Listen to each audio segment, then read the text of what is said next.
In this video, I am going to talk about Usborne Encyclopedias. I use them a lot in my homeschool, and they're beautifully illustrated, and you can actually, I think, use them as a whole curriculum because they're so in-depth. The encyclopedias that I have are the Usborne Internet-linked Encyclopedias. So if you see a topic that you like and your kids want to learn more about it, you can always follow the links on the pages, and you can go online and look at additional stuff. So I will demonstrate that in a moment. So the encyclopedias that I own are the Children's Encyclopedia, the Encyclopedia of the Ancient World, the Geography Encyclopedia, the Science Encyclopedia, and then finally, the Encyclopedia of World History. Each one of these, like I said, could be used as a discrete curriculum, and I think that they can be used for any elementary aged student, and certainly for a middle school as well. Most people kind of move beyond the Usborne encyclopedias once their kids hit middle school, but I think there's so much information in these that you really could, unless you've covered everything in it, I would definitely use it through elementary school, that's K through 8. So now let's take a look inside. Here's the Science Encyclopedia. Here's a beautifully laid out page on hydrogen, and all the pages in all of the encyclopedias are beautifully laid out. They have nice colors. Your kids will be drawn into them. On each page has a different topic. So this one is hydrogen, and then you have your internet link, and it tells you here to go to Usborne, www.usborne-quicklinks.com. So when you get on to your browser, you just go to the website that they send you to, and you can type in the keyword, which is what they have on the page. But even if you don't have the keyword, you can just look for the encyclopedia. So you click on encyclopedias. In this case, I would click on science, and then there's my book. So I'll just click on that and follow the quick links. And so for that one page on hydrogen, let's see, it was page 47. So I'm going to go down here to page 47. And then here we are. We've got 6 different websites that they're going to send us to, and it's mixed media, which is typical. We've got some videos and we've got some things that are not videos. So let's click on website number 2. And as you see, it took us to a YouTube video. How does a fuel cell work?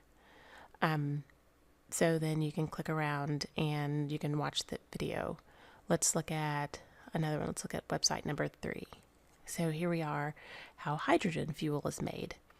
And you can run down all kinds of rabbit holes with these. You can pick up additional information on these additional websites that will help you to round out your lesson. Okay, here's another website that they sent us to, and this one has written information on it. So I really like the mixed media aspect of the quick links, because it's not all written material, and it's just enough. And you see this one has additional stuff that you can click on too, so you can really spend a little bit of time just looking at the 2-page layout, or you can spend time watching all these additional videos and following up on all this additional information.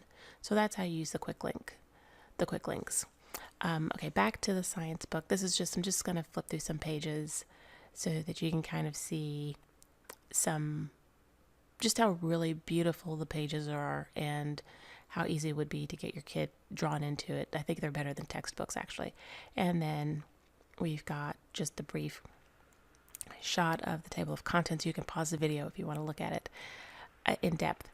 The next video is the Usborne Encyclopedia of World History, and I wanted to show, for people who are really focused on a new Earth philosophy, this prehistoric timeline goes back pretty far. You'll see that it says 4.5, I believe it's billion years. So it's 44,005.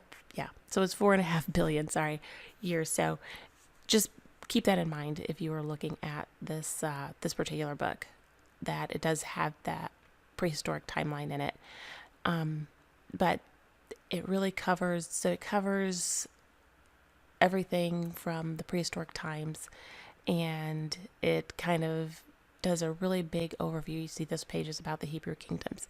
It really does a really good overview of world history, and it's obviously it's one book and it's world history, so it's very high level, but it again has the internet links in it, and it does allow you to kind of run down rabbit holes if you want to. You can just use that one page as your lesson. There's a lot of information in those pages, or you can follow the internet links. And then here's a brief shot of the table of contents for the world history book. Then our next book is the Usborne Encyclopedia of Ancient History. And interestingly enough, this book does not have the prehistoric timeline in it. So this one is just basically covering ancient history, what most people understand as, is ancient history these days. So again, you've got the beautiful layouts. They really cover things in depth, and it's chronological. So if you're wanting to do if you're doing like Story of the World, or you're doing a classical setting, I think it would take more than a year to cover everything in this book. So if you're not looking for a set curriculum, and you just want to do a really good overview of ancient history, I think you really could use this book as your ancient history book, and you would cover more than you'd cover probably in any other textbook.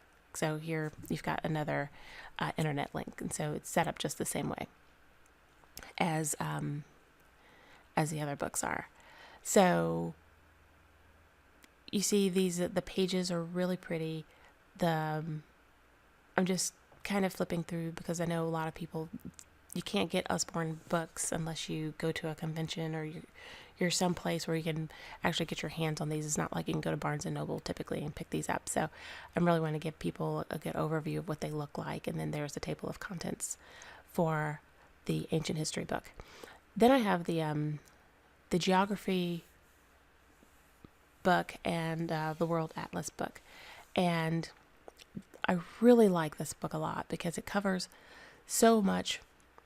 It actually covers geology. As you see, it covers weather. It covers so much more than just boring kind of geography where you're just looking at maps. And so they do have, it does include the world atlases in the back of the book.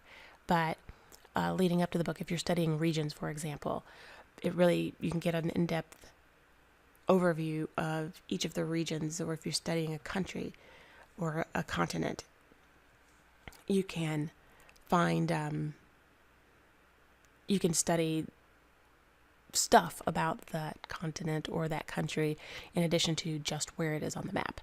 And so that's what I really like about this one. I would also say you could totally use this as a complete geography curriculum, and it would probably take you a couple of years to really get through it if you wanted to do it right, and especially if you are not wanting a formal curriculum.